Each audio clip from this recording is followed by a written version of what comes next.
Berikutnya adalah cara menuliskan reaksi kimia dalam sel elektrolisis dengan elektrolit berupa larutan. Nah, apabila elektrolitnya berupa larutan bukan lelehan, maka ada beberapa aturan yang harus kita ikuti, yaitu untuk reaksi di katoda, apabila elektrolitnya mengandung ion logam dengan potensial standar kurang dari negatif 0,83, ini biasanya logam-logam alkali dan alkali tanah atau golongan 1A dan 2A. Maka ion logamnya tidak direduksi, tapi yang mengalami reduksi adalah air sebagai pelarutnya. Dengan reaksi 2H2O ditambah 2 elektron menghasilkan 2OH- ditambah H2. Yang kedua, apabila elektrolitnya mengandung asam atau H+, maka reaksi reduksinya adalah 2H+ ditambah 2 elektron menghasilkan H2.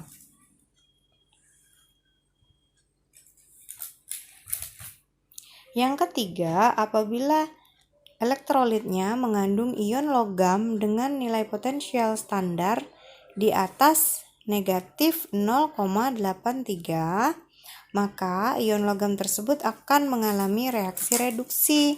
Reaksinya secara umum dituliskan sebagai M dengan muatan X+ ditambah X elektron menghasilkan M.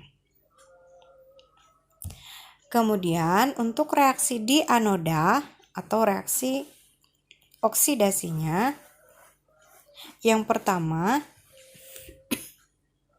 apabila elektrolit mengandung ion-ion halida, halida berarti golongan halogen atau 7A ya, yaitu meliputi unsur F, Cl, Br, dan I. Maka reaksi yang terjadi adalah 2X- menghasilkan X2 ditambah 2 elektron. Kemudian apabila elektrolitnya mengandung basa, maka reaksinya adalah 4OH- menghasilkan 2H2O ditambah O2 ditambah 4 elektron. Nah, yang ketiga ini ada kesalahan ya. Jadi untuk di anoda ini tidak berlaku. Kemudian yang ketiga, apabila ada anion selain ion halida, maka dia tidak akan dioksidasi, tetapi yang mengalami oksidasi adalah air dengan reaksi 2H2O menghasilkan 4H+ ditambah O2 ditambah 4 elektron. Kemudian kita bisa lihat juga dari elektrodanya. Apabila elektroda yang digunakan tidak inert berarti elektrodanya itu yang mudah bereaksi, maka elektrodanya itulah yang akan teroksidasi dengan reaksi M menghasilkan M dengan muatan X+ ditambah X elektron. Nah, untuk elektroda yang inert itu ada 3, yaitu PT, platina, C, karbon, dan AU atau aurum, emas. Jadi selain dari ketiga elektroda tersebut, elektroda yang lain itu justru akan terjadi reaksi oksidasi di anodanya. Contoh soal. Tulislah reaksi pada sel elektrolisis untuk larutan NaCl. Apabila kita lihat tadi ya, pada aturan tadi, di sini yang perlu kita lakukan adalah buat dulu reaksi oksidasi dari NaCl. Nah, reaksinya adalah NaCl menjadi Na plus ditambah Cl min. Nah, ingat Na adalah logam alkali. Logam alkali ya. Berarti nilai potensial standarnya itu di bawah min 0,83. Sehingga yang direduksi adalah H2O. Dan satu lagi itu ionnya tadi kan Cl min.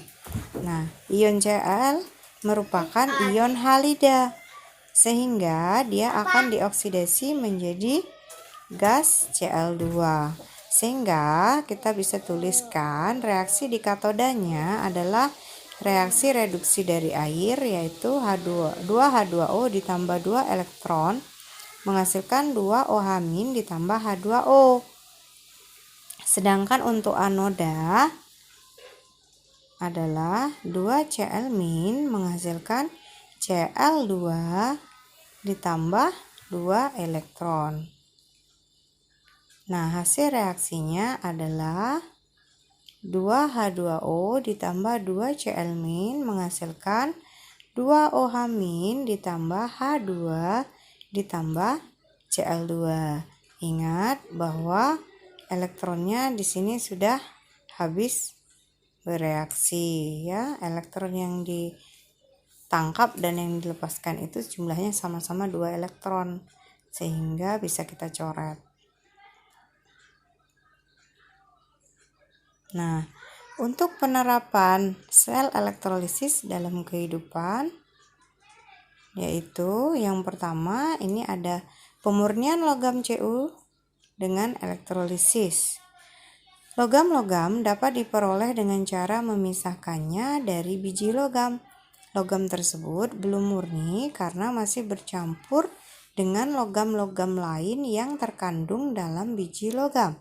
Untuk memurnikannya, campuran logam tersebut dielektrolisis. Nah, ini adalah gambarnya. Kemudian untuk mengisolasi logam juga dilakukan dengan elektrolisis.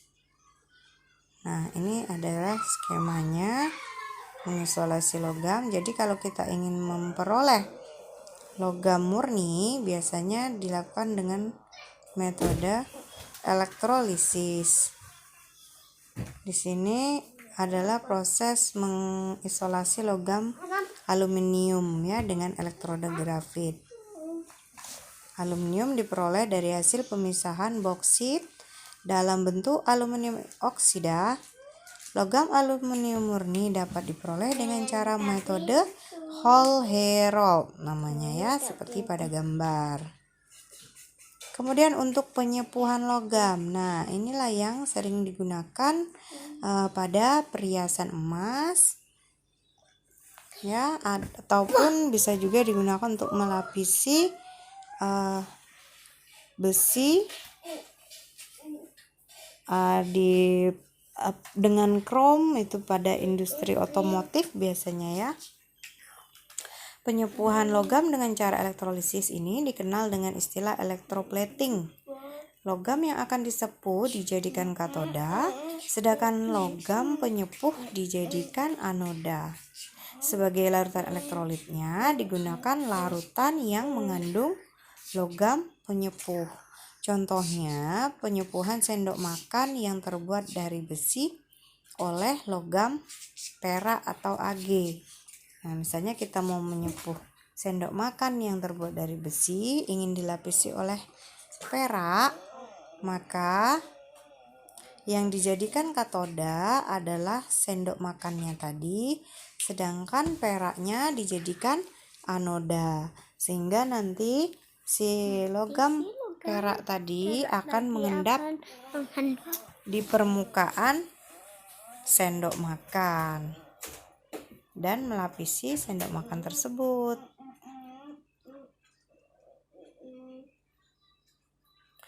Kemudian untuk elektrolisis air. Nah, jadi kalau untuk memperoleh gas oksigen dan hidrogen ini bisa diperoleh melalui elektrolisis air. Nah, seperti ini prosesnya. Berikutnya adalah hukum Faraday. Hubungan antara jumlah listrik yang digunakan pada elektrolisis dengan massa produk yang dihasilkan di elektroda dipelajari oleh Michael Faraday, menghasilkan dua macam hukum Faraday, yaitu hukum Faraday 1 yang berbunyi jumlah zat yang dihasilkan di elektroda berbanding lurus dengan jumlah arus listrik yang melalui elektrolisis, dengan rumus W sama dengan E dikali F, atau sama dengan E dikali I dikali T dibagi 96.500. Kemudian hukum Faraday kedua berbunyi jika arus listrik yang sama dilewatkan pada beberapa sel elektrolisis, maka zat yang dihasilkan masing-masing sel berbanding lurus dengan berat ekivalen zat itu, dan tanpa bergantung pada jenis zat yang terlibat dalam reaksi elektrolisis, dengan rumus sebagai berikut. W1 dibagi E1 sama dengan W2 dibagi E2, dan seterusnya, atau bisa kita tulis dengan Wn dibagi En, dengan W adalah jumlah zat yang dihasilkan dalam satuan gram, E adalah berat ekivalen, F adalah jumlah listrik yang dialirkan ke dalam sel elektrolisis untuk mendapatkan 1 mol elektron, dan I adalah arus listrik dalam satuan ampere, T adalah waktu reaksi dalam satuan detik. Nah, ini adalah rumus dari berat ekivalen tadi atau E, yaitu AR atau MR dibagi jumlah elektron yang terlibat. AR dari logam, ya. Sedangkan 1 Faraday jumlahnya adalah 1 mol elektron, yaitu 96.500 coulomb per mol elektron. Oh, jadi begitu. Oke deh, aku udah ngerti sekarang. Syukur deh kalau kamu udah ngerti. Udah sore nih, Mbak. Aku pulang dulu ya. Iya nih, udah sore. Saya juga mau pulang. Sampai jumpa lagi, Mbak. Assalamualaikum. Sampai jumpa lagi, Nadine. Waalaikumsalam.